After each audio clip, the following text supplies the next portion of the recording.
हे metro aqua line 3 याचा फक्त लाईन कशी कनेक्ट होते याचा व्ह्यू आहे. स्टार्टिंग स्टेशन डेपोपासून RAJVLR स्टेशन टू स्वीपमध्ये, नंतर MIDC, मरोल नाका, सांता क्रूज मेट्रो हे माझं स्टेशन आहे.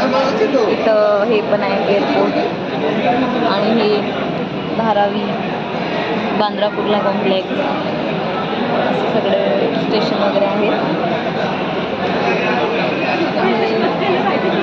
लास्ट सगळं कुलाबापर्यंत आहे.